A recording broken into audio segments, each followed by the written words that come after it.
This is the Bears Barroom Radio Network. Parental discretion is advised. Here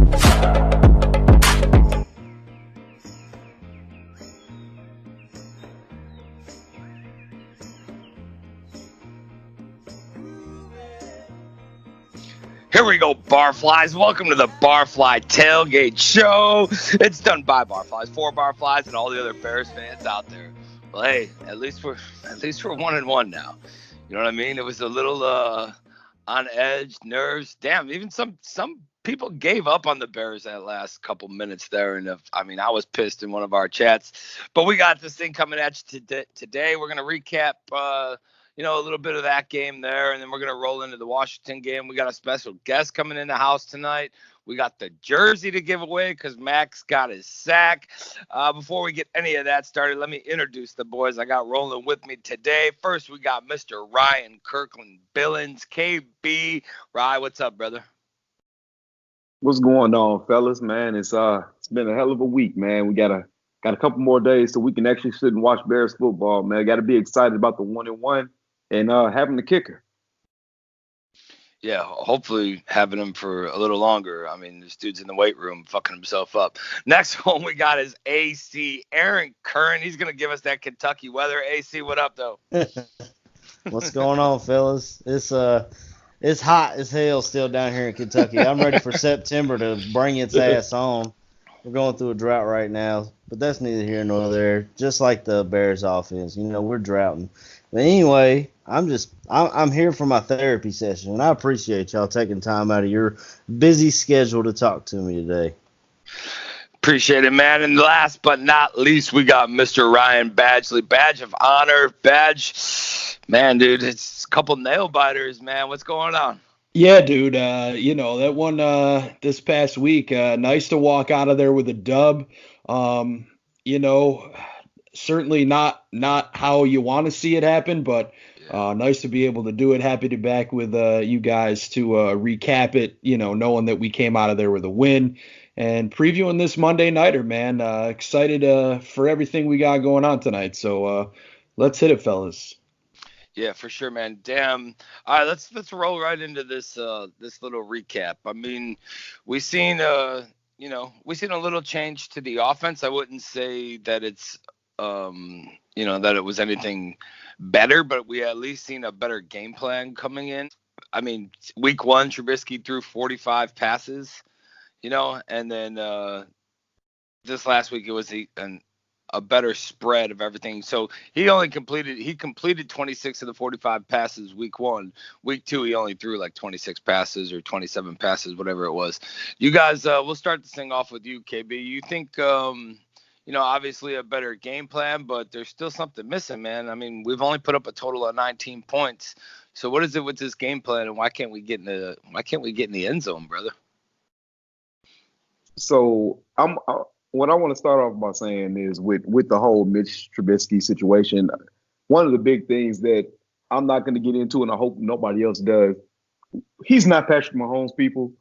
We would love to see him be Patrick Mahomes, but that's not Trubisky right now. I think that needs to be first said, and I think that needs to be clear. And I also want to say, I believe situation helps to make a player. You look at the situation that he's in. Mahomes has Tyreek Hill. He's hurt now. He's Travis Kelce, probably the best tight end in the league right now. Hell of an O-line. And the biggest thing to me is he has Andy Reid. Matt Nagy isn't Andy Reid, people. And I'm saying this because I feel that our head coach is now putting our quarterback in the best position to win. I don't feel that he does the things that Trubisky's good at. Now, you looked at Trubisky's tape while he's in college. Trubisky ran more of a spread concept. He always has somebody going across the middle that he can hit over the middle. He had dump offs, and in college, Trubisky was taking deep shots. I don't know if it's the formations. I don't know if it's because they're running tight formations and these trio sets and trying to run everything up and just bunching defense up. If that's what his problem is, but you look over at Dallas and you see what Dallas is doing with Dak Prescott, who's basically the same mold as a Trubisky. It's night and day. they're spreading the field out, and I don't know how the hell anybody would ever have a light box against Ezekiel Elliott. But you kind of see that starting to happen. They have to pay respect to Amari Cooper because he's out there. You got to go out there and guard that man. But they're doing that, and they're doing read options. They're running the ball down people's throats, spreading the field out. Those are the things I'm just saying. You don't see these things out of the Bears offense because everything has to be cute. And that's where my big issue lies. Yeah, I mean, I agree with you, man. I mean, so I'd have to get into it more with the Trubisky and Prescott comparison, right? And I know, remember there was this big thing last year, everybody said Trubisky can't throw the deep ball. It's not that the dude can't do it, it's just that he doesn't. It's just not a thing that, I mean, we've seen over the last couple seasons. It's not a thing where he just rips one deep and tries to back people off. I don't know if it's a coaching thing or if it's maybe he just doesn't like, he would rather be methodical and move it downfield. I don't know which one it is. I don't know if there's too many weapons for Nagy. I think Patrick Mahomes, I know you already said him, but with Mahomes, I don't think it's a playmaker thing. Like, well, Mahomes has got this playmaker, that playmaker. I think it's like the kid's, he's starting to prove that he's going to do it without playmakers also. I agree with you on the whole comparison thing. Like, it doesn't matter who you compare the dude to. He's who we have at quarterback right now. I think he's, really got a hurt. He's lacking a lot of confidence right now.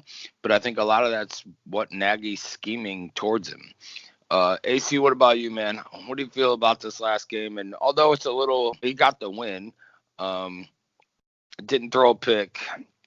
I think he only had like 120, 130 yards passing. But what do you think about Trubisky and his confidence level, and what's it going to take? Or is this the week that he's going to, come out and fucking destroy everything? Well, considering Drew Brees was my starting quarterback in my fantasy league, and now I need Trubisky to try and tear it up a little bit on Monday to get me some points. But the offense overall, I was glad to see them actually trying to run the ball some. But other than that one throw to Allen Robinson, I didn't see much out of Trubisky that I liked. He tried to throw some deep, and I feel like he goes too deep. I don't understand. I don't know what causes that. I'm not a quarterback, and I've never been a quarterback whisperer, but he needs to rein it in a little bit. I feel like he overthrows on the deep ball so much. The defense played great. They got tired at the end, obviously, of Khalil Mack's pulling himself out on fourth down. He's worn the hell out, period. And I know Phil didn't like it, but I didn't have an issue with calling a timeout to get Mack back on the field. But what I did notice, or I feel like I noticed, the 2-point conversion that they ran looked really similar to what the Philadelphia Eagles ran against us last year to end our season. Yep. And I didn't hear anybody say anything about that, and I'd like to point out that was your Pro Bowl corner in coverage on that as well. Well, he did play good coverage. That's a hard. I don't discount that. I don't discount that by any means. But to me, I'm sorry, AC. I'll let you finish, bro. No, that's cool. Go ahead, man. It's an open floor. McManus got shit on for it last year, and we see how hard it is when even our best corner struggles with that, covering that route, especially with Emmanuel Sanders. That motherfucker's just a bad motherfucker. I mean, he made Joe Flacco. Yep. He made Joe Flacco look like the playoff Joe Flacco. You know what I'm saying? Dude, I think them going for 2 right there though shows. Like, I know we put it in a thing, but Vic is not afraid.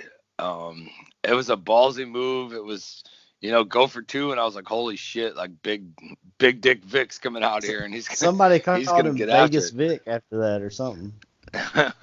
Yeah, and then it goes for the 1, then Buster jumps off sides, and then he's back going for the 2 again.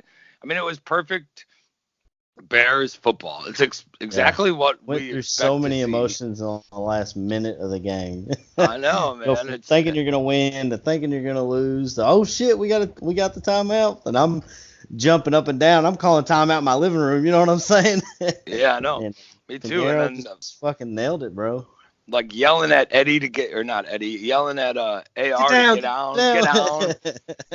I mean, and even I don't know if I think remember last year we were all talking about the scripted plays, right? Like because the first drives always came out and they were most of them went for points. They come down, they just get downfield, and you start off with that lead. I don't know what's missing this year. I don't know if it's like there's too many weapons. I know that we all said that was one of our strengths at the beginning, and I know like people say, "Oh, you can never have too many weapons," but I think it's just there's just too much. Like he doesn't know who to get the ball to. Like Allen Robinson only had 3 catches before that last one, the very last one of the game, and the very last one of the game was for like what 20 some yards easy. Yep. And the dude only had 41 total yards. So if he's your number one, your weapon, like, what are we doing? And I get it. We didn't pass as much as we did the week before. And Montgomery actually got the ball this time and got, I want to say it was 18 or around 18 carries. I'll pull that shit up. But either way. Yeah, it was 18 carries, 62 yards and a touch. Yeah. And I mean, I just think that there is no identity to this offense right now. And when you have to come out and start being cute, like we said, and doing these little, gimmicky plays and that, you're not sure of what you're really doing and what your strengths are. Like whatever happened to just being like the black and blue division and coming out and just, I don't care if you know what we're going to do. We're about to fuck you up. Go ahead, man. And that's what I was going to get into is, it's rare you see Mitch under center. And I know Phil and Shane brought it up on 100 Proof about 6 runs from the 1 out of the shotgun. Like you can't get under center and I mean, that's just hypothetically try a quarterback sneak, but all right, if you don't want to do it all the time. Absolutely. You don't want to, then put Mitch under center, put a fullback in front of him. Oh, wait, that's right. I forgot. You don't have one unless you count Bradley, however you say his name, Sowell, a fullback. And it's just, to me, I am not confident in the head coach right now. I don't think he believes in Mitch at all. And that's clearly shown by his play calling over the first 2 weeks of the season. I don't think Mitch is comfortable in himself. And because he doesn't feel the comfortability from his head coach, he's very not himself. Stop with the 101, 202, 690 fucking bullshit. Let's let the kid play football. I don't care if he has to do it using his legs, his arm, his ass. It doesn't matter to me. Yeah, he's not using his legs at all this year. Yeah, let the kid just play the game. I thought that's what made, last year to me. That opens everything up. Yeah, he had some bumps in the road, the first couple weeks of the season. Then you get to Tampa Bay, week 4. He has a phenomenal game. Phil was there to see it. Eldo was there to see it. Had a phenomenal game against Tampa Bay, and then, he had some decent games, the New England game. I mean, the kid played really well. Then you see that last drive against Philly. The throw to freaking Allen Robinson was fantastic. And, then, we don't need to get into what happened after that. But I thought coming into this season, we got a quarterback. And we got a quarterback that after last year, I mean, oh my gosh, who's going to stop us? And now after 2 weeks, I'm questioning the offense as a whole. You've got so many minds in that room, from Nagy to Helfrich to Childress. Stop with the cutesy dootsy shit. I don't care if listen to Carr's Keys this week. Yeah. Talking about in a 3 wide receiver set, you've got Allen Robinson, a legit threat, and then you've got 5'8" Taylor Gabriel and 5'6" Tariq Cohen. Yeah. Shaheen. I mean, you know what I'm saying? Yep. It's just It's 100% right. That's And I get another it. one, though. They're your Like, playmakers. I get it. But at the same time, you know, you got to use them where's right. Cordero Patterson? Right. yeah. I mean, I'm pretty certain that this offseason, fucking Mazzell moved from running back to wide receiver, not Cohen. That's what I thought. Yeah. But I mean, you On would the think depth it's the chart, other. I guess. Yeah, you would think it's the other way. I mean, Cohen's not really lining up in the backfield. They do that one pitch to him the opening game where he fumbles, right? First play of the game, fumbles, and then that was. I mean, I don't really remember any other runs for him. I mean, I know there's the one where he ran totally fucking backwards and we lost a bunch of yards. God. But then they turn around, they ran that same play to Patterson. Yep. And Patterson fucking breaks it open downfield. I just don't know, like, when do we stop? When do the Nagy excuses stop? Right? I mean, Chicago's been a place that's defended the quarterback for years, and I mean, all the way back to, I mean, everybody, man. Everybody. There's always been a quarterback thing, and it's always been defending the quarterback. Yep. I mean, last year we said, "Oh, Jordan Howard doesn't fit the system. Jordan Howard doesn't fit the system," and everybody was, either on board with Howard or off with Howard. And now it's like, and now we're like, it's the quarterback. Mitch is Like, when is it Nagy's fucking fault? Right. Somebody put up a play on Twitter that showed that we had 4, I don't know what down and distance it was, but we had 4 vertical routes, and the only other person to pass to was Cohen out in the flat. And you know what I'm saying? That's just not, let's run some crossing routes. We got speed, especially this Monday. I don't want to just jump right into this Monday's game. These dudes got John Bostic starting at middle linebacker. If you can't bring somebody across the fucking middle and give him the rock, you know what I'm saying, against Bostic, then you're But not I was gonna say, planning. man, the facts are though is that the Packers just had fucking Blake Martinez as fucking inside linebacker, and we aren't scheming to take a fucking advantage of it. Yeah, man. Exactly. Yeah, I mean, we're exactly what they were talking about on 100 Proof. If you watch the Patriots play, they're going to take away your number one guy, and you have to beat them with somebody else. Like with us, when we played them last year, they said, well, we wanted to take away Trubisky's running ability and have him beat us some other way. And they did. Well, Trubisky still had a pretty good game, but you know what I'm saying? That's what the best coaches do. They make you beat them with your second best option. You know what I'm saying? They take away your top option. And it's a great point, and we have guys that can do that. But it's the route design. You're not making it. You're not giving the team, like the play that stands out to me, a simple out route from Taylor Gabriel, almost like a curl to the outside where the defender was behind him. Mitch threw the ball. Gabriel spun off of the defender and was able to pick up a first down. Now, to me, something like that, it's a comfortable throw for Mitch. And Gabriel's the type of guy where he breaks that one tackle. If somebody is coming over, he can make that second guy miss and take it to the house. Those are the type of throws that I think we need to see more of from Mitch. And again, you had the run game. The run game, I thought we ran the ball much better. They really focused on getting the ball to Montgomery. But where was the play action from under center? Exactly. But you know what I mean? I don't know. I feel like I'm a hypocrite, from saying, the Fox era, oh, we're not throwing enough. And now here, we're not running enough. You've got to, you see it all throughout the league. Every team has balance. You have to have balance, especially at the NFL level.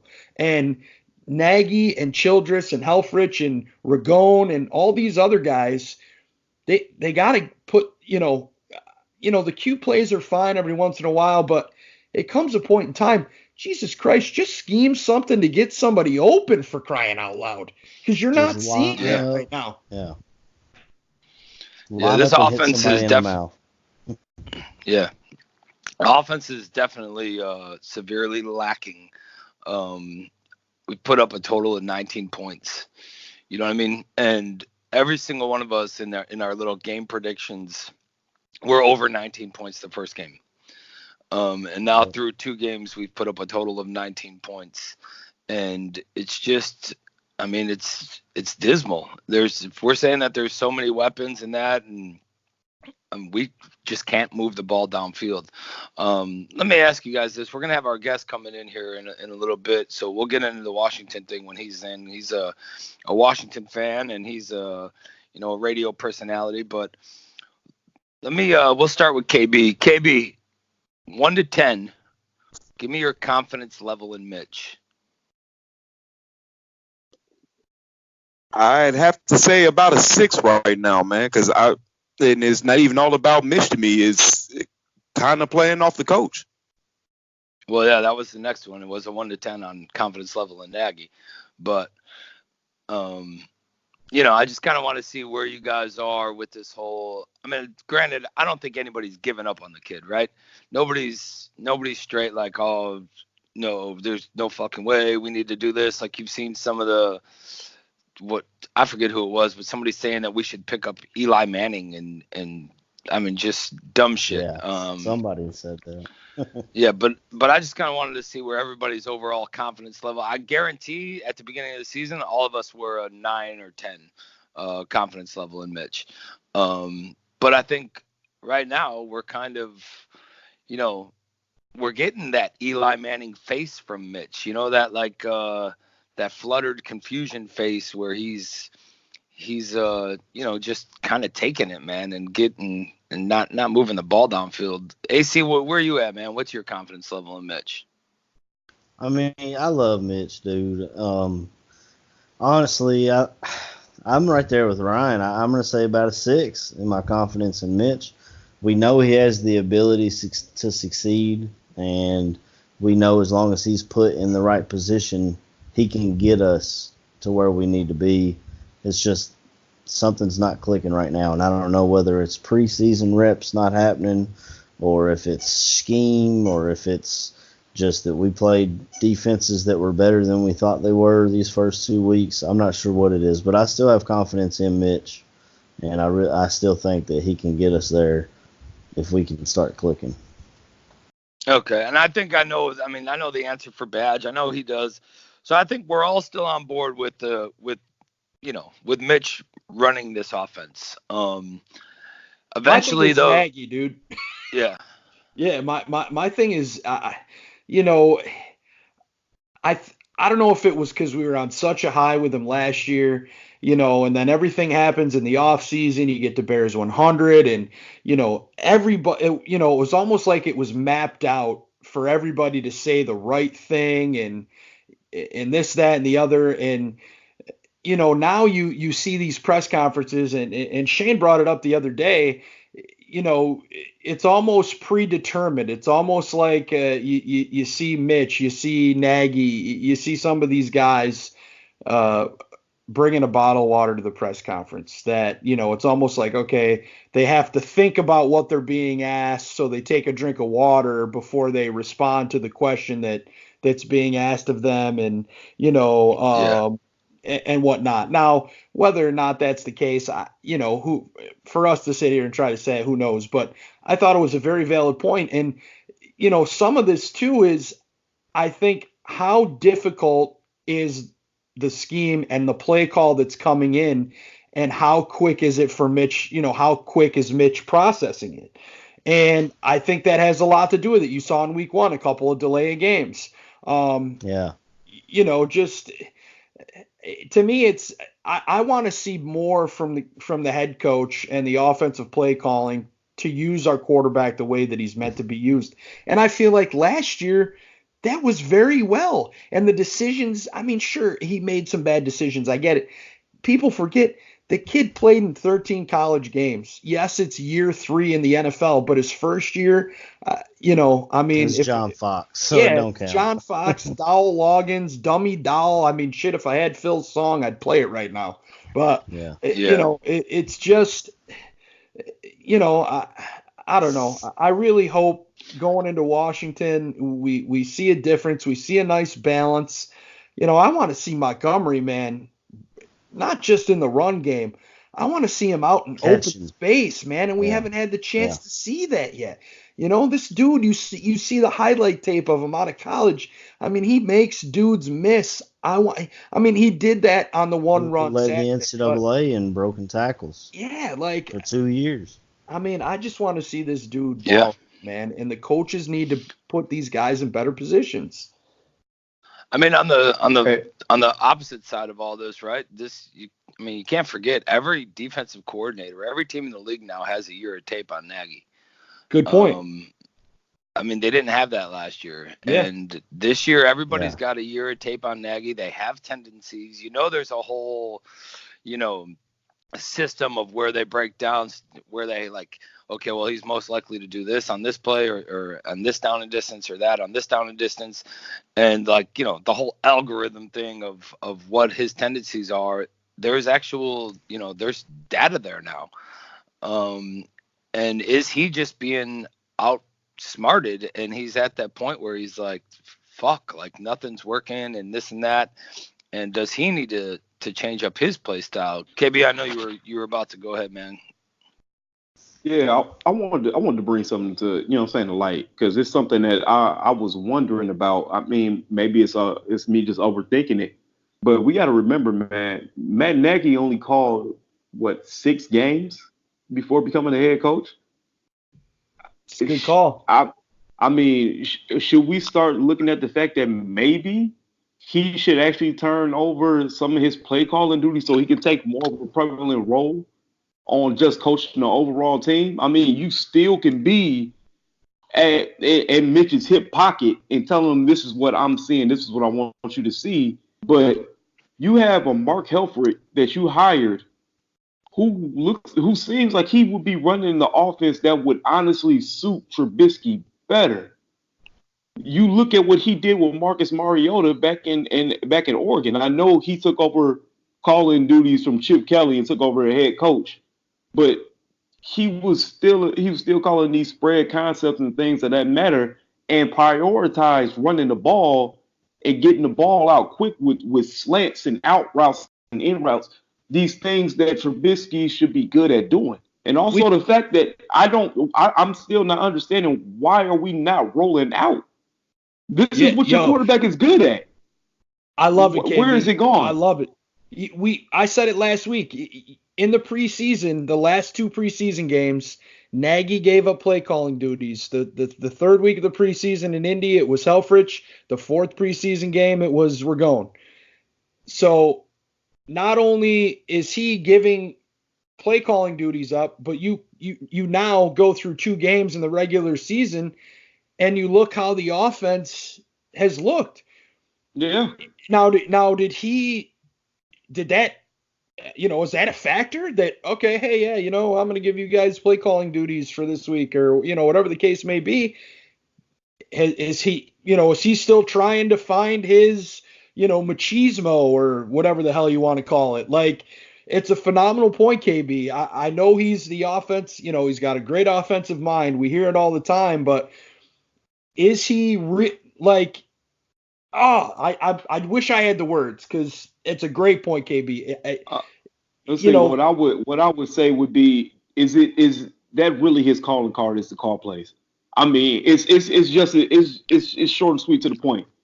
Are you a play caller or not, man? Yeah. If you're not, if we come out and the offense looks like shit yet again against the Redskins defense that is compromised, then the question is, bro, you need to look yourself in the face as a head coach and decide whether or not you're taking on too much responsibility trying to be the offensive coordinator and the head coach. You have to play that pitch. Do you think it's that, or do you think Mitch just wasn't as far along as Nagy thought heading into the season? So now he may have to dial it back a little bit more. You know what I'm saying? And that also could be a factor. And the sad shit is, bro, we don't know. We won't know. You know what I'm saying? We'll never know. And that's what the hardest part about this whole situation is, man.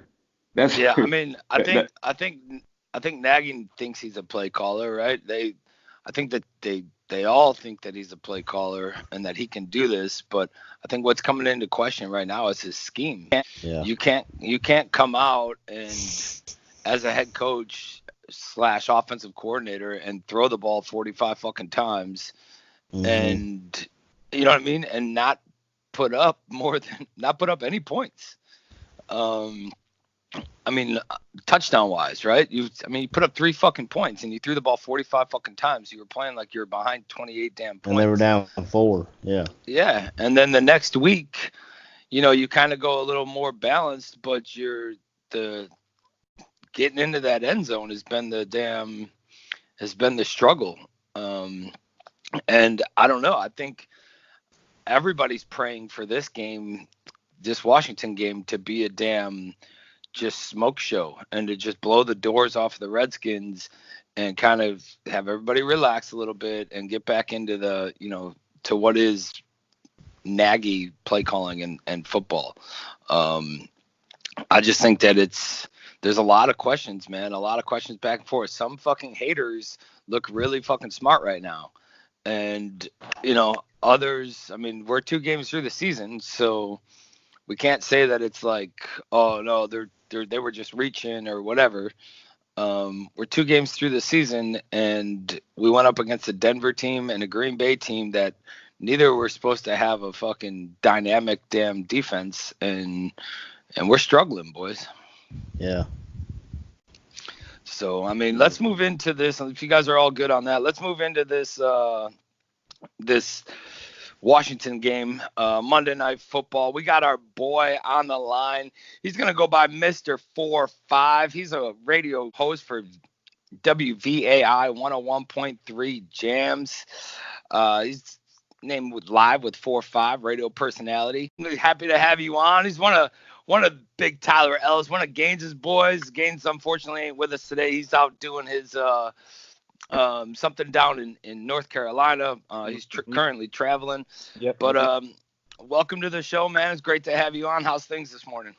Things are great, man. Things are great. I'm kind of on my solo daddy duty thing right now, getting through this college football weekend. I got my wife is in Alabama doing some stuff, so I got my kids running around the house and just doing that type of stuff. Getting ready for Monday night, man. It's painful. Yeah. All right, man. We want the outsider's perspective. You've seen the first 2 weeks, right? We've seen some highlights over there in Washington too.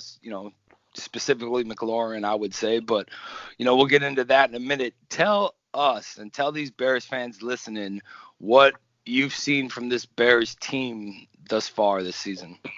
What I've seen from the Bears team is what I've already known. It's a defensive presence. It's not a team where you're just going to come in and get a whole bunch of big splash plays. You're not going to come out there and just, have your pick of the litter. You're just going to have to decide. You're going to have to either we're going to pass or we're going to run. It's going to be extremely hard to do either, but the Bears aren't going to let you do both.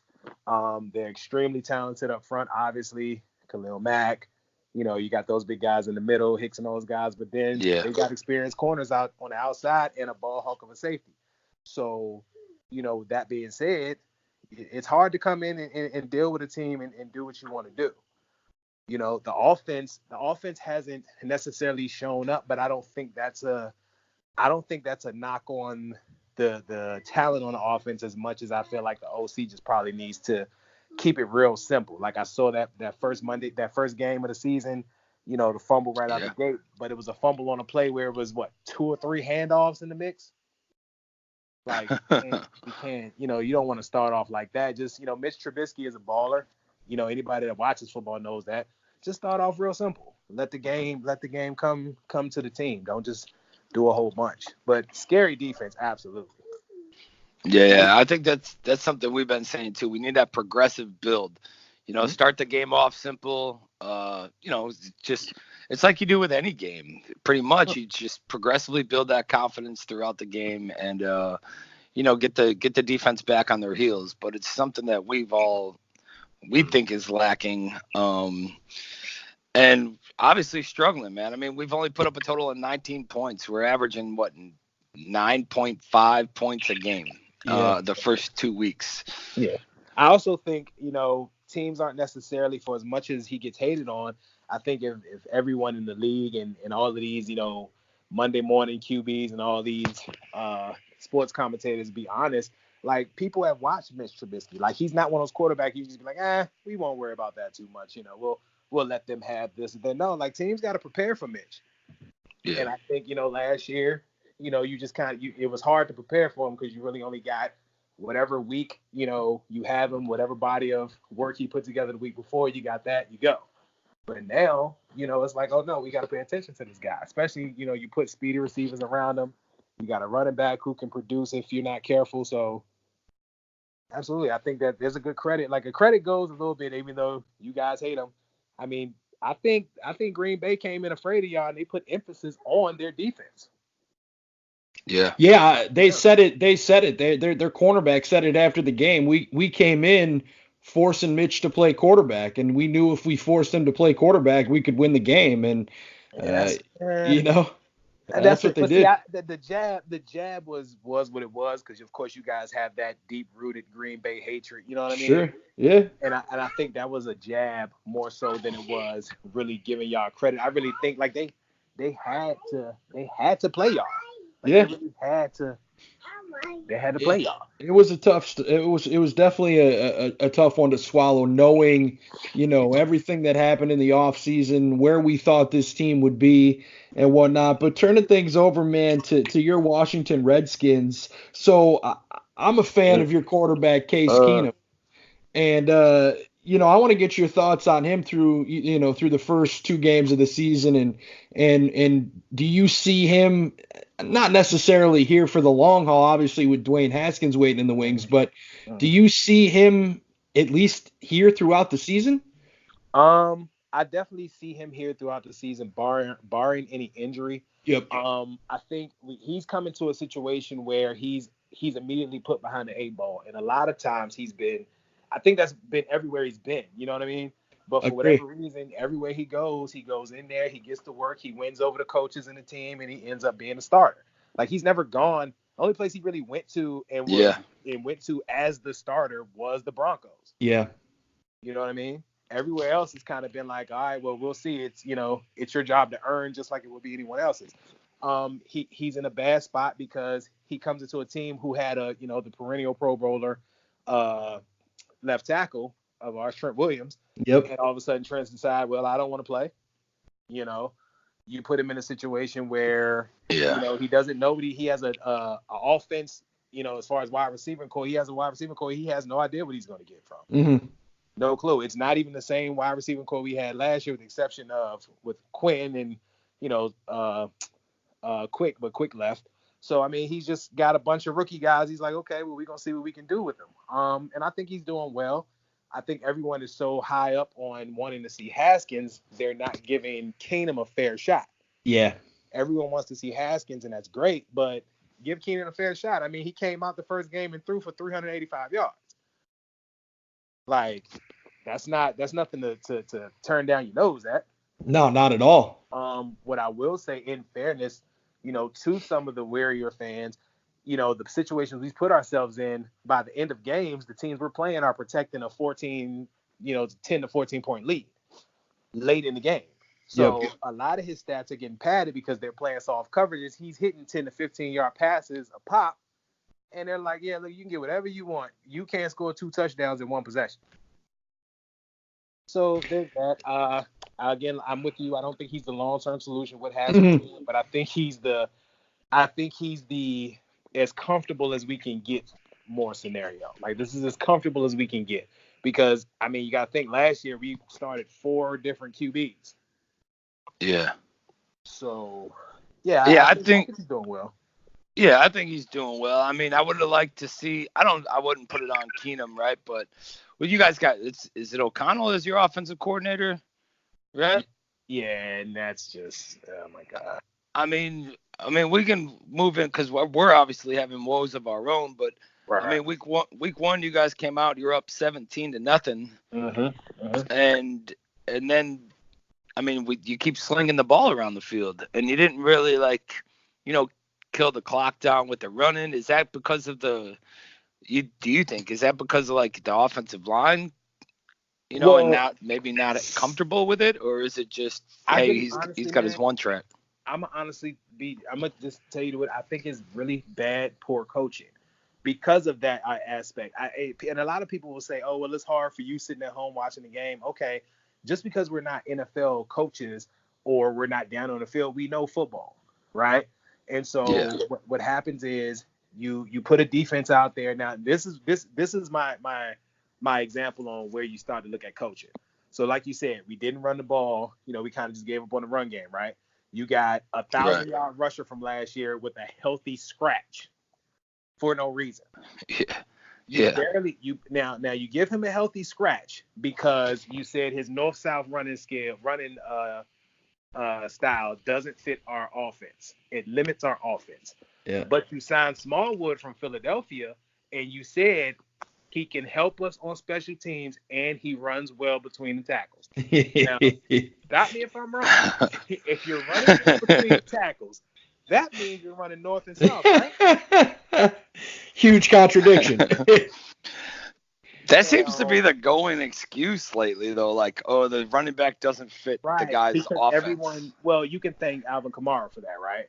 Yeah. Alvin Kamara, you thank guys like that because now they want your running back to be a thick wide receiver. So you have that. Then you go to the defensive side of the ball. Either Monte Nicholson just has bonehead moments at the worst parts of the game, or the defensive call isn't coming through well because you give up pretty much 100 yards and 2 passes to Deshaun Jackson, right? But you got to look at it. It would be easy to say, "Oh, Josh Norman's getting fried." Look at it. If you look at the game, he's playing bail technique, and he's letting the receiver have inside coverage. I mean, inside leverage, right? Now, what smart receiver would do that? I mean, what smart DB would do that if he didn't think he had what? Help over the top. Yeah, over the top. Yeah. Now, but for whatever reason, Monte decides, you know what? I'm going to take the underneath route, right? Okay, he does that. Deshaun over the top. Okay, he does it later on in the game. Deshaun over the top. And lo and behold, he does it last Sunday against Dallas to the kid from Ohio State who only has one route in him, which is a deep route. But you look at it, it's like you're taking the underneath route, and it's like, dude, just you're the safety. You're supposed to be deeper than the deepest guy. Yeah. He catches it underneath, fine. We have a better chance of you and I tackling him than this one guy who he has a 3 to 5 yard lead on. But you go in the locker room, you come back out, you give up these leads on defense, you don't produce on offense to a point where it's like, what did we talk about in the locker room? We should have just stayed out on the field. Yeah.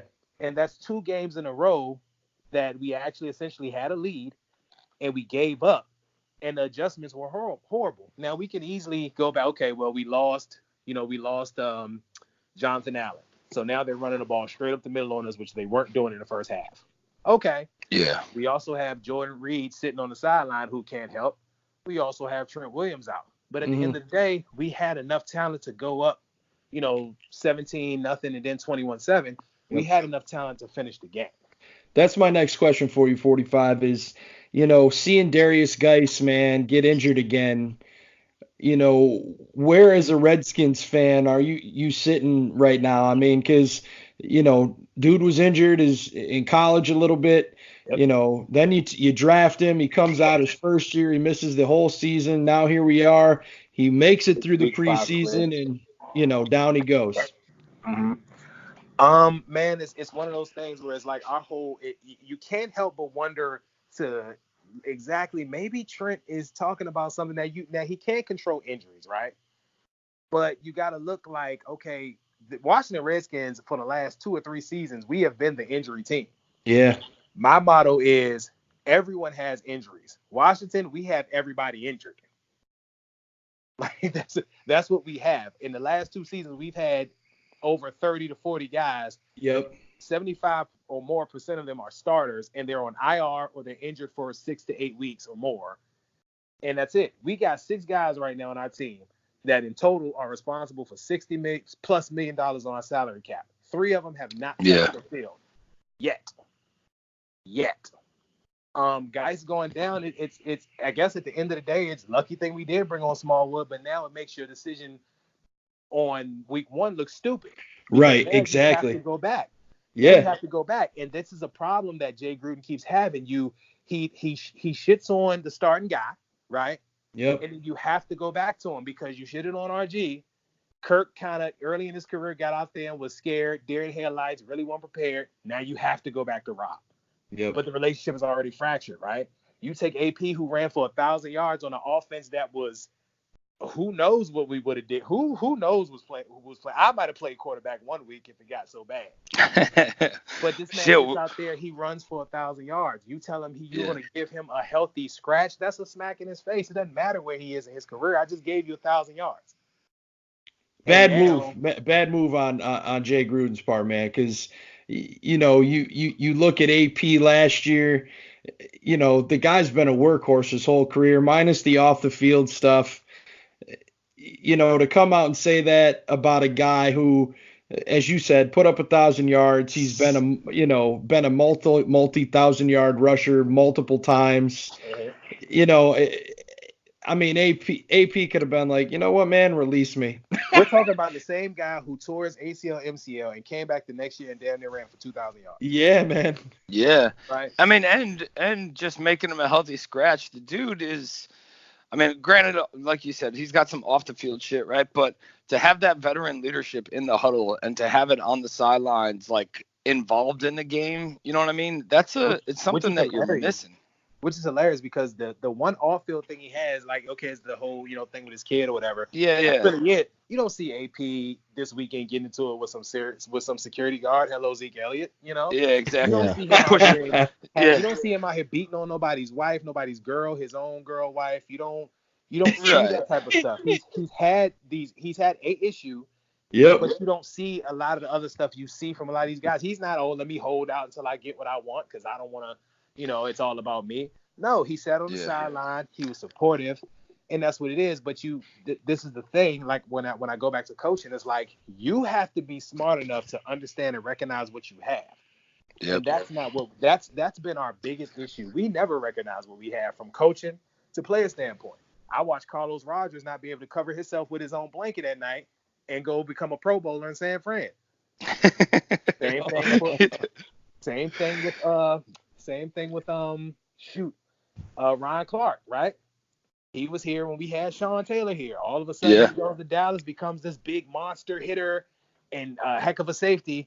But what? We let Sean McVay go. Yeah. We let his name always slips me. His dad coached for us for a little bit, and he was our OC. But we let him go to the Falcons. The funny part is the last 3 Super Bowls. Shanahan.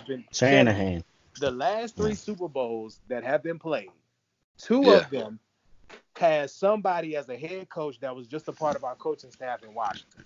Yet we still have Gruden, and we're still where we are. Yeah, on the whole player thing, man, I asked one of the guys this question last week, but not on the show, just kind of offline. But whatever happened to? Remember when coaches used to have to scheme their offense for their players and not the other way around? Exactly. It seems like a lot of these coaches are like, well, this guy doesn't fit my system. Well, then you change your fucking system because that's who you have on your team right now. Exactly. Which is why Russell Wilson is so successful. When Wilson came into the league, Pete Carroll said, you know what? This is your skill set. This is what you're good at. Okay, fine. This is what we're going to let you do. And that's what worked for him. Oh my God, 4 seasons and 2 Super Bowl appearances later, we find out we're doing the right thing, right? We get RG3. Granted, yes, you want him to slide. Of course you do. Just like you want Lamar Jackson to slide. Just like you wanted Michael Vick to slide. Bottom line is, you get a guy. This is his game. Model your offense around him. Nope, we're going to make a racehorse pull a wagon, and then what? Yeah, exactly. Then you finally get Kirk firing on all cylinders, right? Mr. He likes that and all of that stuff. And what? Now we don't know if we want to keep him or not. We're not really sure. We gave that man almost made $100 million with us in 2 seasons and walked out the door for nothing. You're better off though. You can't win in big games. Hey, listen, true enough, but our whole team can't win in games that we got 14-point leads. 17. Did Minnesota have a win? Did Minnesota have a win yet? Oh yeah, they do. We don't. Yeah. We got an older version of Kirk Cousins sitting up in the stands with like a whole bunch of metal around his leg that we're paying him millions of dollars for. Yeah. So, Yeah. you just gotta. It's a lot going on in Washington, man. And as good as a team, as good as we could be, we got a whole lot holding us back that's just outside of our control. At least from a player standpoint, we can't. The players can't go in there and say, "Hey, you're fired." I'm sure if they could, they would. Hey, so getting back to that whole. Go ahead. Can I throw something in? Yeah. Terry McLaurin against Prince Amukamara scares the shit out of me. Yeah. I'm gonna be honest with you. So that I mean, the smartest thing that happened in the preseason. We didn't sit Terry. We dressed him, but we didn't play him in the preseason because it was like, okay, I see what's happening. I go to Redskin camp every year, and I saw this cat in person, and I talked to him.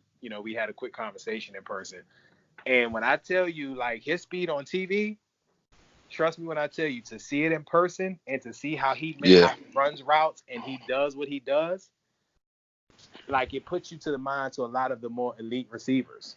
You know what I mean? So if given a good situation, given a good QB, he can be special. Amukamara he's going to need help over the top on that side. Yeah. Your biggest issue is gonna have to have Keenum have time to get it to him. You know what I'm saying? Which is therein is the issue. Because I'm gonna tell you, for as much as Trent, it hurts not having Trent, man. I'm gonna be honest with you, and I know this dude. I've talked to him because he gets his hair cut at the same barbershop as I do. I know his uncle, I know his family. Morgan bothers me against any one of you guys' D linemen. Yeah. Morgan Moses, he bothers me, man. He bothers me so bad. Like, because you guys have absolute animals on the front line. It's not one of those things where it's like, they have a good pass rush. No. They have a standard pass rush. It's a difference. Yeah. Yeah. Everybody that leads me right talks into the about next. Mac, but sorry. That leads me right into the next thing, man. What do you do? How do you scheme against this defense, and how are you guys putting up points this weekend? You tell us. How do you get after our defense? Because obviously we're I won't say that we're a bunch of homers, even though we probably are, but Of we course totally are. Yeah. Of course we think like, oh, there's no way anybody could do this or that or whatever. But what do you see as our weakness?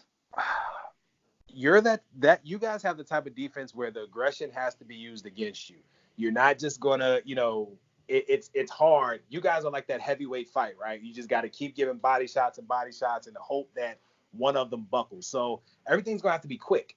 It's going to have to be quick. You do not have time for a whole bunch of 5-step drops. You don't have time for a whole bunch of gimmicky plays that take a while to set up. No, we don't have time for that. Everything has to be quick, and everything has to be done like with efficiency. You cannot get behind in a down and distance. You can't get behind schedule.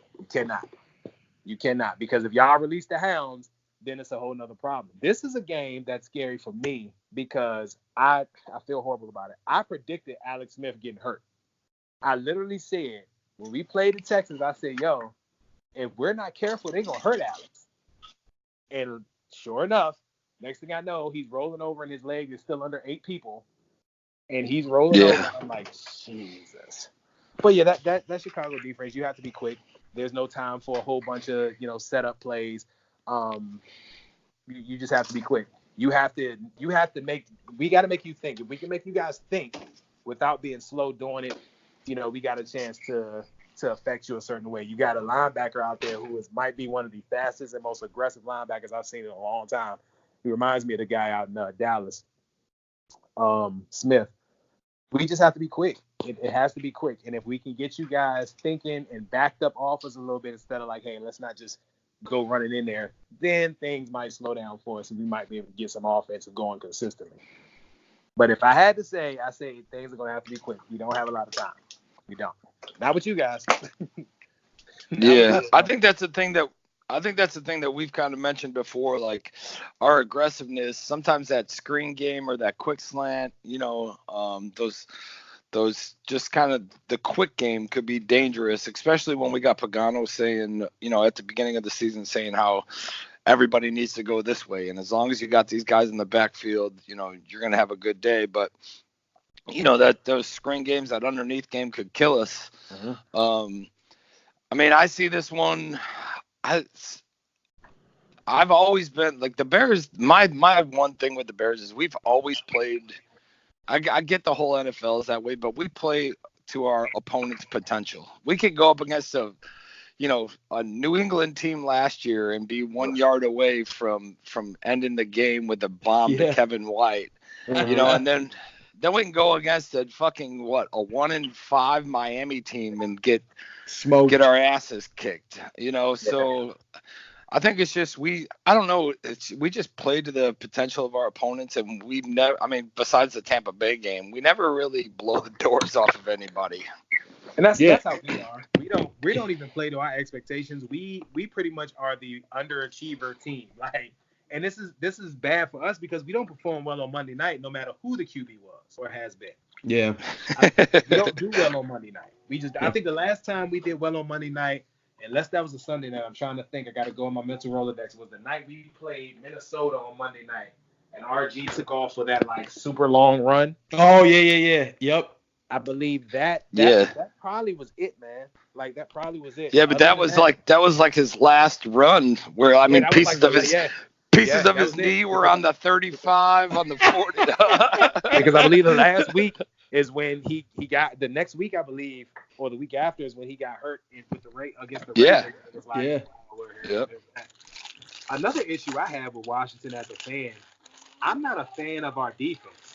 I've never been a fan of the 3-4 defense. Never. Ever. Unless Wade Phillips is coaching it, I've never been a fan of the 3-4 defense. I don't like it.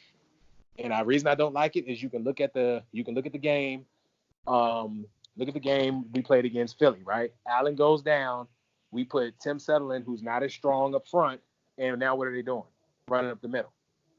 We got no push. I think we got after Dak maybe twice. We got after Wentz maybe 3 times, and they all just kind of casually ran out the pocket. It's not like, I got to make a quick decision. They didn't even have to throw the ball away. They just had to move about 5 or 6 yards and make a play. That's because you're putting these big guys in these speed situations, and it hurts. Yeah, I got one last question before we let you go, 45, and that question revolves around your head coach, Jay Gruden. We've heard, before the season started, he's a guy on the hot seat. I just want to get your thoughts on, is there any way this guy can save his job this season? Because to me, outsider looking in, I don't see it, but I'd love to get your thoughts, man. Honestly, I believe this is that season where if he goes to the playoffs and even wins a playoff game, then that might save his job. Because for whatever reason, Snyder and them guys like him. Yeah. For whatever reason. They've given him everything he wanted. Okay, you don't want Rob, you want Kirk, fine. Okay, you don't want Kirk, we'll do something else, fine. He's been given everything he wants. Mm-hmm. I mean, to the fact his nephew is a strength and conditioning coach, right? So for whatever reason, they like Gruden up there. But I think we've gotten to where you're going to have to get to the playoffs and win a playoff game. This man is 30 something and 46 with Ouch. One playoff appearance, one divisional title, and a whole bunch of really, really bad, poor losses that you can't really look at anyone else but the coach. We can't keep affording to look at just the players. Oh, well, he didn't make a good throw here. This guy didn't read this well. No, I think the only way he saves his job, and it's a might, is if we make the playoffs and we win a game. We're gonna have to get to the divisionals for him to keep his job. And it sucks because I'm a fan. I'm not gonna go as far as tank to get rid of Gruden. I'm not with that. I want to win. I don't care. I want to win. Right. But I think that's the only way he saves his job. We get to the divisionals and the playoffs. If not, I think he's out of there. I'm hoping he's out of there. Yeah, you're ready for fresh blood, man. Bro, I'm ready for fresh blood. I need everybody gone. All I really want to keep is the O-line coach. I promise you. Nothing can go. All of them can go. Our D-line coach, you couldn't coach D-line, O-line, or anybody in San Fran. I think that's what's annoying me about the situation, honestly. We get these coaches who, what are they hanging their hats on? We get Gruden, and he was the quarterback coach or OC in Cincinnati. What did you do? They didn't even win a playoff game till after you were gone. Yeah, Like, I mean, and even I don't think John Gruden's that great. I mean, Gruden walked into a Tony Dungy Tampa Bay Super Bowl team, and he's been living off of that ever since. And I mean, otherwise he's a character. He's a good character. It's hard to go against it when you got one. You know what I'm saying? Yeah. Like when you got one, it's hard to go against it. And you look at it, at least if nothing else, I can look at this man and be like, you know what, he ain't soft. Like he's not just gonna let his players act up. Like he ain't gonna do it. It'll go for a second, but after a while, it's like when he released that conversation between he and Antonio Brown, at the end of the conversation, like, look, can we just cut the shit and play football? Please. Like, can we just cut the shit and play football? I can respect that. Because what I don't feel like is our players have, I don't think they respect our coach. Like I look at, my apps and I look at it's a whole lot of dancing and giggling and fun having in practice. And I'm all for that. I love football. I breathe it. You know what I mean? But at some point you gotta wonder, right? Are they following you? Are they following? We know Belichick guys are gonna do exactly what he says. Whatever's going on. Yeah. And if they don't, they're walking out the door. Like they're walking out the door. Yeah. They're walking out the door. So something's got to give. But I think he only saves his job if we go divisionals, man. Really do. All right, brother. Before we get you out of here, let me give us your game prediction, final score prediction, and then hit any plugs or anything you want to promote or plug, man. Just fire away. All right. It's a trap game for the Bears, so I'm gonna go 17-14 Washington. 17-14 Washington. Listen, we can score points. We just can't keep y'all from doing it. So I'm going to go 17-14 Washington. You guys can go to the TuneIn app, go to WVAI 101.3 Jams. I'm on every Saturday morning from 8 to 12, the Live Before 5 show. More importantly than all that, I want to thank you guys for having me on. I appreciate it. It was awesome. I've been excited since Ty told me about it. I've been listening to you guys' podcast since he first started getting on it. He was super excited when he got it. So I'm just really honored and I appreciate the opportunity to chop it up with you guys, man. And I hope we can do it again. Yeah, for sure, man. Well, good luck this week. Hopefully we all get out of there without anything drastically happening. Get out of there with everybody we came with, or at least anybody that matters. Yeah, man. Exactly, man. We already don't have Jordan playing, so yeah. You guys have a good one, man. Thank you so much. Take care, man. I appreciate it, man. All right, peace. Yo, so I mean, dude's pretty knowledgeable, huh? He knows his shit. Man, I mean, knows his shit. Hell yeah. You wouldn't expect anything less from Gaines, man. He knows. Right. If he's Gaines' boy, he's got to know something. Yeah. I mean, think he talks more than Gaines, which is a lot. Dude, I didn't even hear what you said, KB. What'd you say? Oh, man, I said, I think he talks more than Gaines, bro. I said, that's a lot. Yeah, I mean, you can feel the energy. Imagine having those two in a room together. Jeez. But yeah, man, I mean, he's got a lot of good perspectives and he thinks it's a trap game for the Bears, which obviously all of us would fucking hate to see, right? I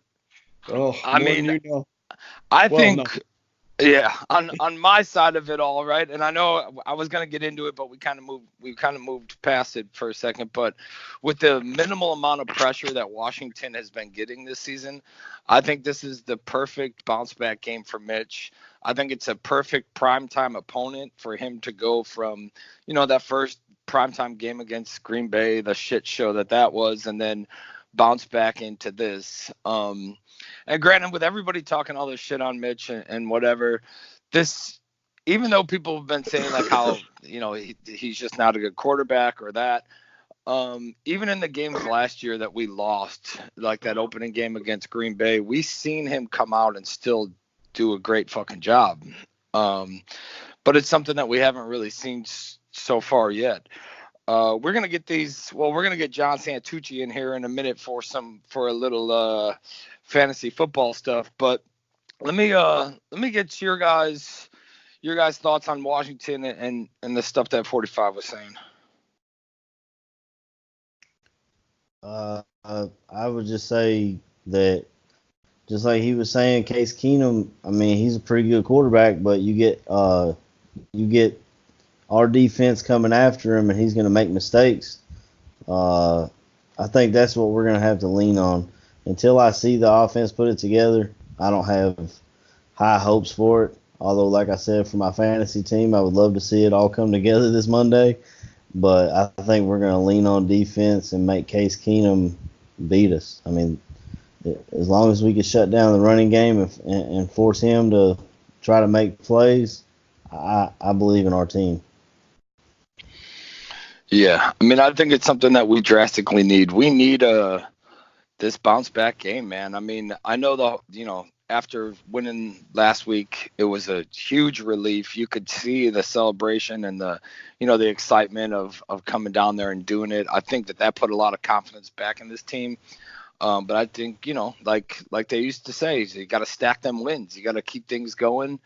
I think this is a good time to do it. And then keep moving on from there. And I guess it could be a trap game, but there's a couple things that we need to shut down, right? And then from there, I think this offensive line of Washington is just too depleted for us, for our defense. That's the big thing, yeah. And I don't know how they're going to protect Keenum. I mean, granted, it is a team. He's obviously seen our defense, but I just think that they're just a little too depleted, and we're about to get after it. Let's move into this little fantasy football thing. We got half of the fantasy football goon in the house. We got Mr. John Santucci here with some of his little fantasy stuff. Joe's out having a party. He's out at a concert, I think. Mr. Santucci, welcome back, brother. What's going on, man? Hello, man. What's up, Tooch? Bobby, you getting seeing all the good, nice mama signs out there. Oh yeah, man, we're bouncing around Japan and doing all the little castles, and I was planning on going to Hiroshima today, but it's pretty shitty out. We got some horrible rain coming through, so I'm not gonna do that, but I'll eventually get there and send you all some pictures and get that thing going. Nice. John, let's start this thing out. I know Joe's at a concert right now, but I think you got him, some of his input anyway, and then yes, yours, sir. and we'll go from there, man. Let's I guess we could start with the must starts for the week. So who do you got as a must start for this week in that fantasy football game? Man, yeah, you got to get your guys. Anybody you got in Kansas City versus Baltimore at the over/under of 55 points. Now, the Kansas City running game, it's a little up in the air with injuries of both Damian Williams and LaShawn McCoy. So we don't know who they're Williams did not even practice. So LaShawn McCoy is questionable. They got a couple other guys, Darrell Williams and a rookie, Darwin Thompson. So Darwin Thompson might be a sneaky play.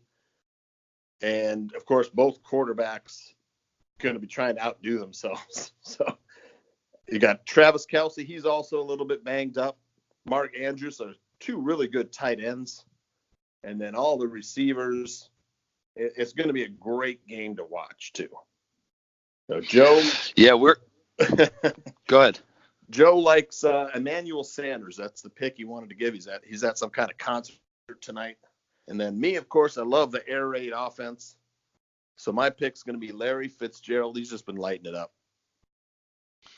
Okay. Old Larry still hanging around, man. Who would have thought that this dude, he's been in the league, 19 years, 18 years? I don't know what it was. Tim Duncan of the NFL. Yeah, real close to beating the record for most receptions in a career. Yeah, I mean, that's just crazy. That many years in the league, and this dude is still a must start in fantasy. You know what I'm saying?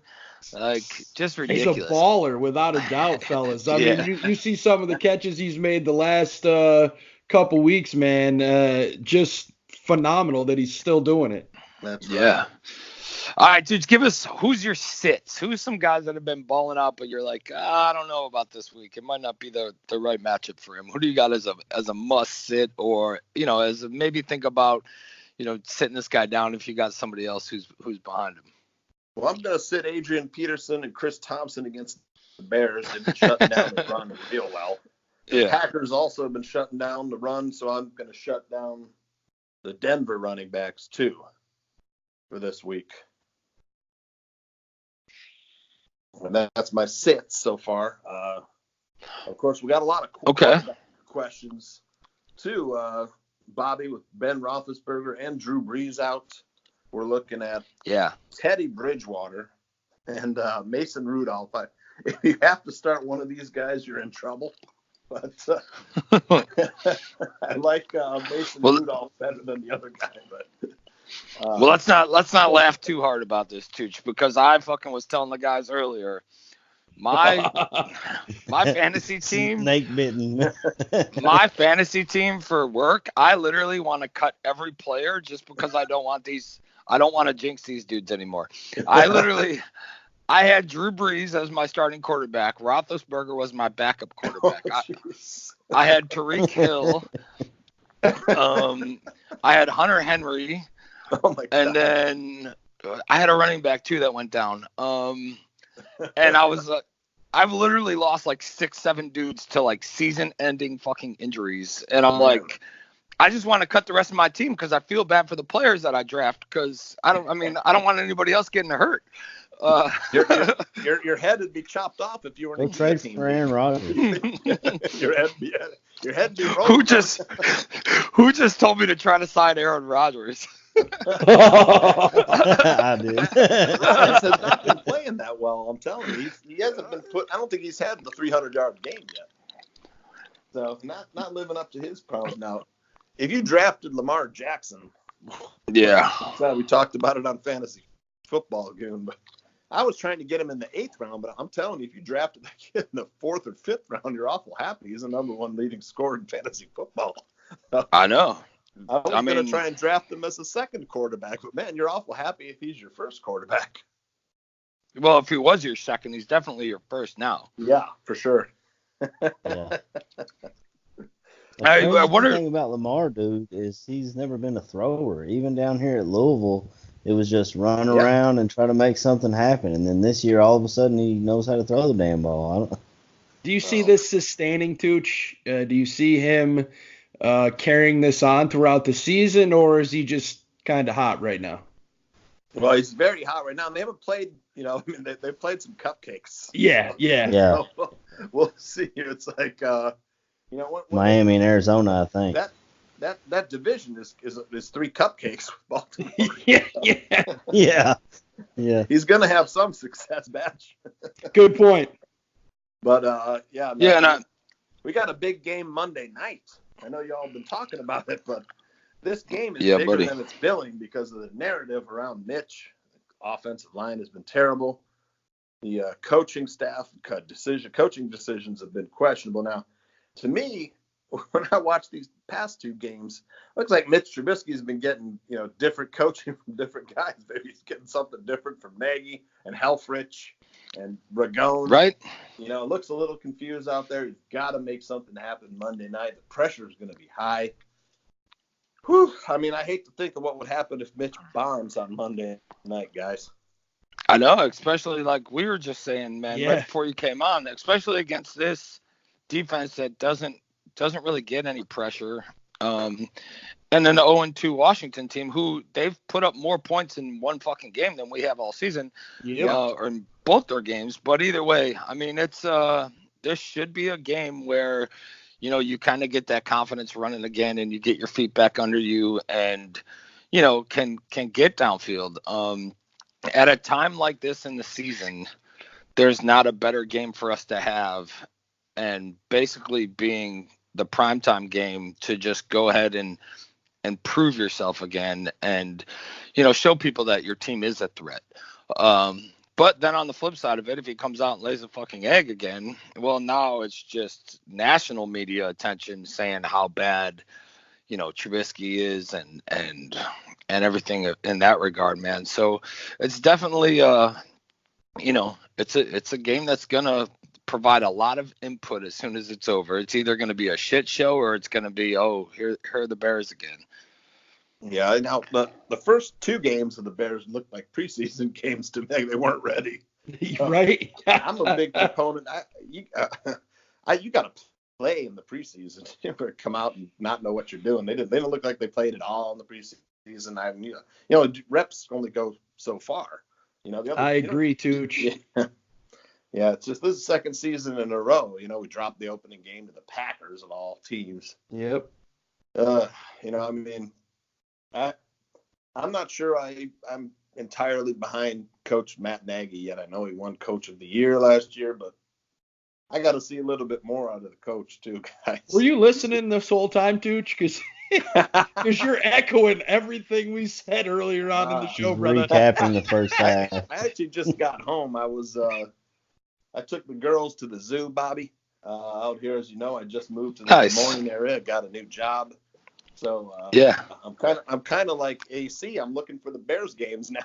I'm not in the Chicago area, so I got to. Well, of course, we'll have it Monday night, but I got a Hulu Live TV. I know there's a bar right outside my place here in West Des Moines. I could just walk. I cut through the fence, Bobby.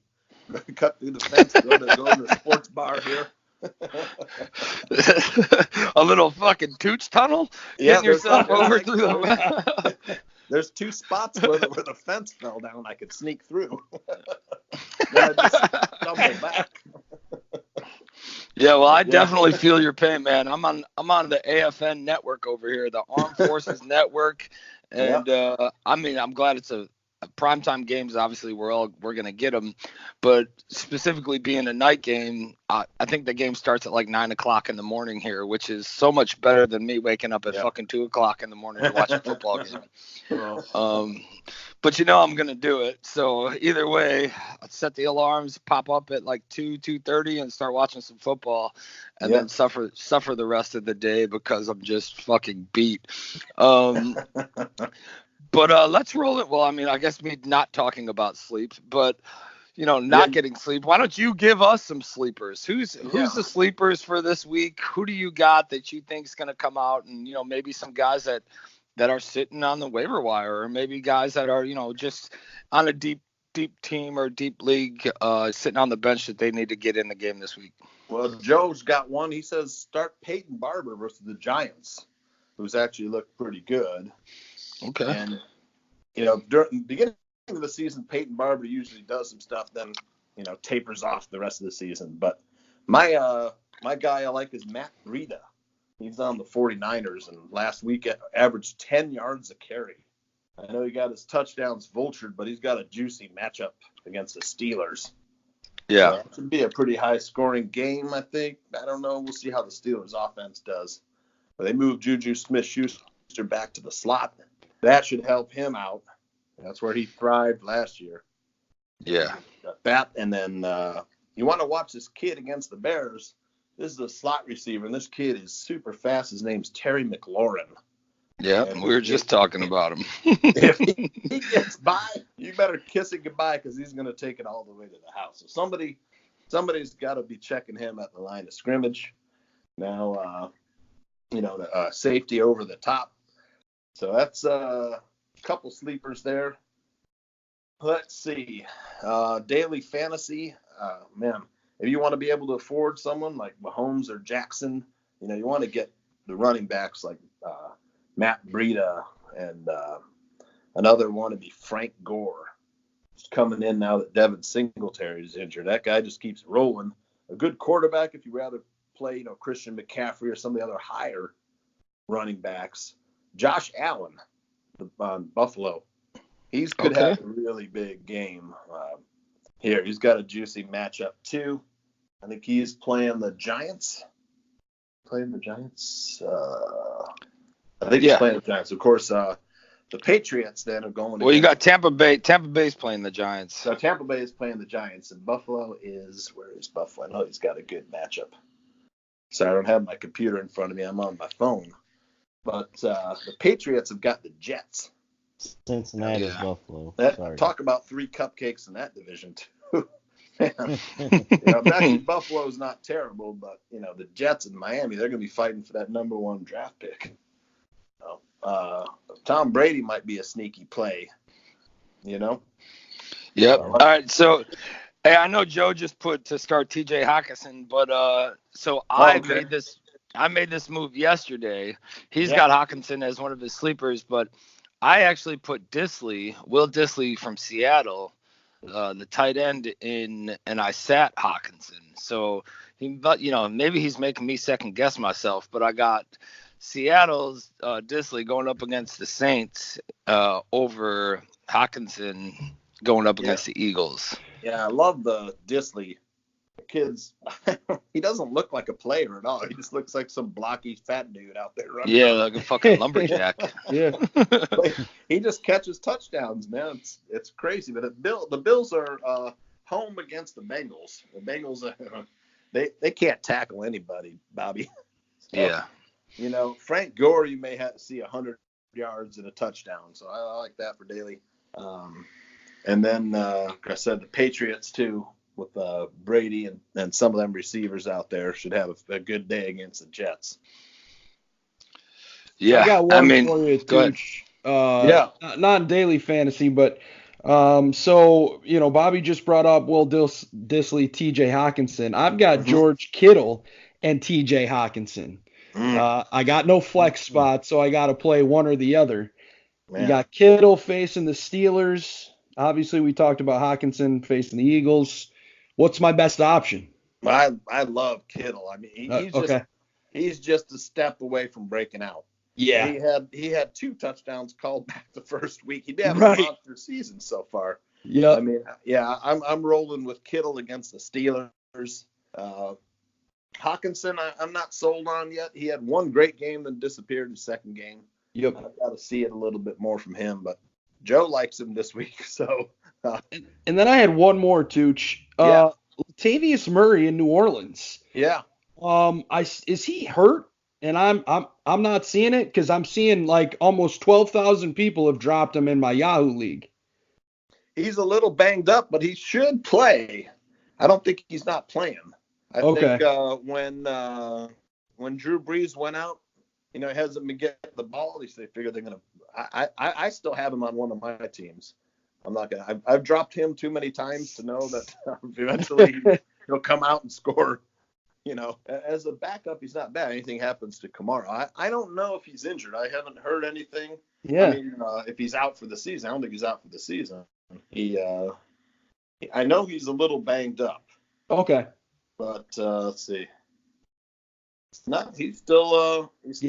I see him as healthy, but I have this alert that 11,978 teams have dropped him, and I'm like, wait a minute, they're going to need to run the ball, aren't they? Yeah. I'll have to get back out the ball. Tweet something when I find out. I think they're at Seattle. I think, right? Yeah. So that could be why. I mean. And he rushed for 5 times for 7 yards last week. But I don't have him as a starter, but if David Johnson or Mark Ingram go down, then I'd need to thrust him into duty there. Yeah, I love Mark Ingram this week against the Chiefs. I think Baltimore's going to try and establish that run game and keep Patrick Mahomes off the field. Sure. So they're going to feed Mark Ingram. I love that matchup. Awesome. Yeah, man. I mean, there's some good matchups. I was just messing with my roster, but I started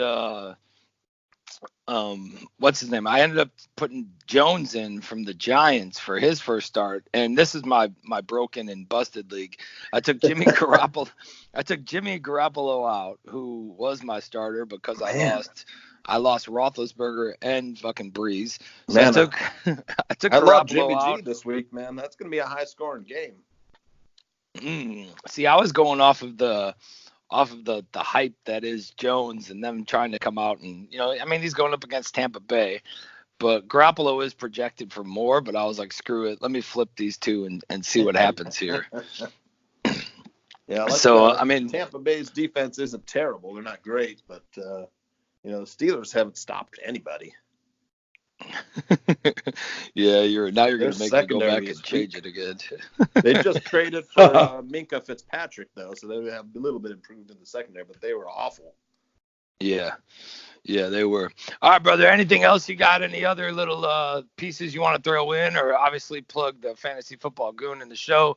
Anything else you got before we get you out of here and we wrap this thing up? Nope. Just want to say go Bears, and thanks for having me on. All right, brother. Appreciate you joining us. Later, Chooch. Chooch. Anytime, fellas. All right, later, bro. All right, man. All right, boys. So that wraps up the fantasy section. Let's kick it around the room real quick. We'll do any score predictions we guys got, and any other little things you want to throw in. Oh shit, we still have to do the raffle. We have to give away this jersey for Max Sack. Jesus. All right, well shit. Let's get to that right now. Hold on. Let me open up a random number generator here. So we have. Sorry, I should have probably been ready for this. I almost forgot all about it. I spaced out of sorry. 16, 18, 20, 20. So we have 221 entries. So 221 entries. So we're going to do a random number generator from 1 to 221. And then 1 to 221. Boom. All right, let me count down the list here. Find this number. We are going with the winner. Drum roll. Can I get a drum roll? The winner of the Mac jersey is Mrs. Joyce Hutchins at Joyce Hutchins 3. Yeah, she has won the Mac jersey. I will get it sent out to her. Obviously we'll DM her, or we'll put it out. You know what? Let's wait. Let's put it out on Twitter during the game. So we'll just announce. Yeah, we'll play this game the right way. Let's say that we'll do a little promo saying that the winner's announced during the show, and then we'll hit her up later about it. But congratulations, Mrs. Joyce Hutchins. Let me go to her Twitter page real quick. We have Joyce Hutchins. She's a teacher, awesome. Educator, journalist, justice advocate, and author of How a Pro C1 Justice, the story of my race discrimination lawsuit victory against the Chicago Board of Education. So she is definitely a teacher. She, obviously, let's see here, journalist, justice advocate. But yeah, she's from Chicago, well, currently living in Chicago, and obviously a Bears fan, as I was saying. But congratulations to Joyce, and her DMs are open. So I will send her a message here shortly. And congratulations to you. And then Barfly, stick around because we're going to have some other stuff to give away. And, things to hand out to everybody here in some little prize giveaways. Speaking of which, Bobby, that means we all got to pony up a little bit of dough for Khalil's first sack, and we do make our little badge of honor contribution. Correct. So we need to find. So I guess we could talk about this off air, but we got to find out which one we're going to go to, unless we just do different ones all the time. But we'll Venmo some money or something into one fund, and then just donate it from that if you guys are all on board. Sounds good, man. Hell yeah. All right, so let's kick it around. Let's kick it around the room and close this thing out. We'll start with KB. Let me get your score prediction.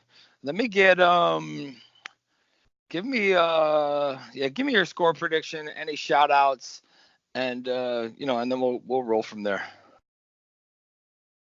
So I'm gonna say 17-10 Bears.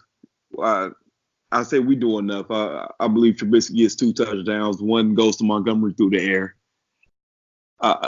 Shout outs, man. Like I said, man, shout out to you boys, man. Always. It's always a blast getting on here talking football with you guys, talking Bears with y'all, man.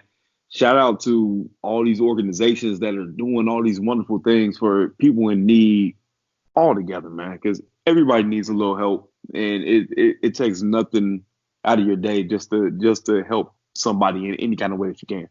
So shout out to you boys, man. Shout out to the bar room, and that's it. Hell yeah! You got any prediction you want to make? Like I forget exactly what it's called. I can't think of it right now. But you got something that, it's just maybe a hot take prediction that you want to feed? Hot take. Let's see. Like a bold prediction? I think, right. Yeah, bold I was prediction. going to say, man, the bold prediction would be me saying Trubisky has the fucking Tampa Bay Buccaneers game again on the Redskins, but that doesn't fall into the 17-10 prediction. At this point, Trubisky having 2 touchdowns is bold. Right. Oh, fuck. Hey, he ain't thrown one yet, hey? Bold prediction. I say David Montgomery rushes for 150. Okay. All right, I'll take that. I know I kind of put you on the spot there. AC, let's come over to you and your bold prediction of 2 touchdowns. Well, hey, after talking to that dude earlier, I'm kind of worried about this game now. But I think the Bears are going to win at the end of the day because I'm a homer. So I'm going to say Bears 20 and Washington 17. We win with the last-second field goal again from Mr. De Niro. And my bold prediction, it ain't no thing. He's got 2 days. He's good. My bold prediction is that the Bears will have their first pick 6 of the season on Monday night. I'm going to keep saying it until it happens. It's going to happen eventually. All right, any shout-outs you want to hit? I just want to say shout out to the Bears fucking ballroom, the best content. Bears fucking ballroom! In my humble opinion, I think we have the best content across. I listen to a bunch of podcasts, and I just think the ballroom puts out the best. And part of that's because you have, the GOAT, myself, but, everybody else does. Yeah. Everybody else does some good shit, too. Go Airs, baby. But, yeah. Shout out to Barflies, man. I love chatting with y'all, man. I missed last week and I hated it, and I'm glad I was able to come back on this week and see my therapist and get some shit off my chest. I love y'all. Hell yeah, man. Well done. All right, Mr. Badgley, go ahead. What you got? Little bold prediction, score prediction, and then any shout outs you got. Man, I gave a bold prediction in the preseason. I'm done with that shit. My Roy Robertson Harris fucking. I'm done with that. Roy Robertson. That shit sunk. Yeah, man. I appreciate him though, man. He's a baller. I don't know. Score prediction, man. This offense has me nervous. I really hope Mitch can come out, put something together here with the help of his head coach. I'm going to go 24-10 Bears. I definitely think David Montgomery has a big game, and Mitch will get his first tutty. So I don't know, man. I don't know. Bold prediction, man. I'm going to say Roquan Smith has 2 sacks. So I'll go with that. Shout outs, man. I got to get some shout outs out, man. I got some fellas in our Bears Den chat on Twitter that have been pointing some badge of honors in my direction. So George Bayless, Ryan Cox, appreciate you guys, man, sending stuff to me. Life gets busy and having to go out and search for stuff gets a little difficult, when you're working and doing all sorts of other stuff. And so I appreciate everybody that reaches out and shares stuff with me. Heidi Zimmerman, can't thank you enough. Jamie Dragani, the ball girl, killing it as always. Yeah. Guys, if you haven't checked her out yet, you got to check her out. It's _ball_girl on Twitter. Check out the work she's doing. If you've got a child or whoever, a coach in your life, man, check her out. I got to thank Eldo, Shane, Phil, Danny Shimon, Dan Aguirre, Joey Two Scoops, Tooch, Gaines, ACKB Cars, and my man, Bobby motherfucking Bombs. This dude, man, Boom. 13 hours ahead of us, fucking busting shit up over in Japan. This motherfucker's my dude for life, and this shit doesn't happen without him. So, Bobby, man, appreciate you, bro. Thank you. Yeah, man. I mean, it sucks. I'm just the whole fucking I always forget what time it is with you guys, and it should be pretty easy. You know what I mean? But this whole time thing still got me jacked up. Like, Dude, I was texting you at 2 a.m. the other day. I forget it too. Yeah, Carrie forgets it too. She fucking calls me at like 3 a.m, pissing me off all the time. All right, so for me, man, I'm gonna go with score prediction. I'm gonna go with 20 to Bears. Bold prediction. I'm gonna say. Okay. I'm gonna go 20-7 Bears. And can you hear me? Am I good?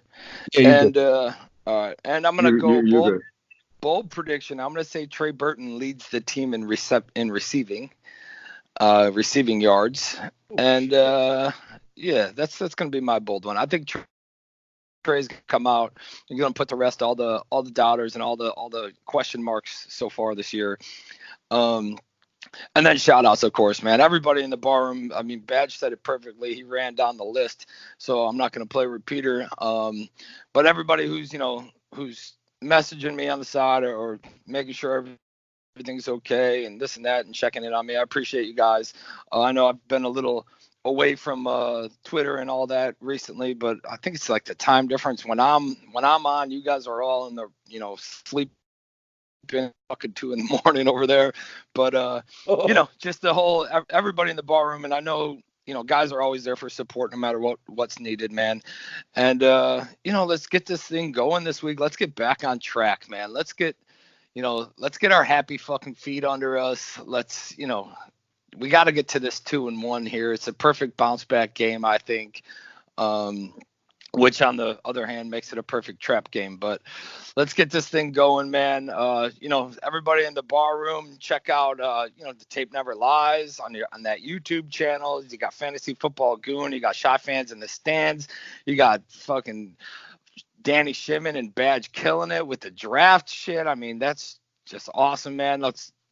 And Mike North Advantage, make that money, get in there, start betting. I mean, there's just so much stuff to cover. Like Buffon 55, John's always killing it, man. So there's so much stuff to cover and so much things that people, you can basically listen for fucking a full day and not have the whole week's stuff. And we got a little message earlier from the Godfather, Mr. Gandia, and in the last 30 days we're at 30,000 downloads. Yeah, man. Boom.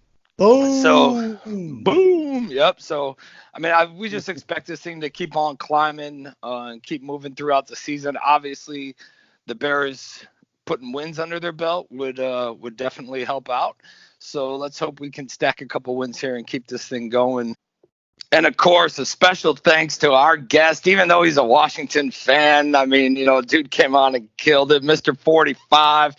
Check him out. If you're up in the Virginia area, it's WVAI 101.3 Jams, Live 45. So check him out. Get over there, and let's just support it. Support everybody, man. It's the way to do things. And fellas, I mean, if we got nothing else, we'll just end it like we always do with that big bear down. Bear down. Bear down, baby.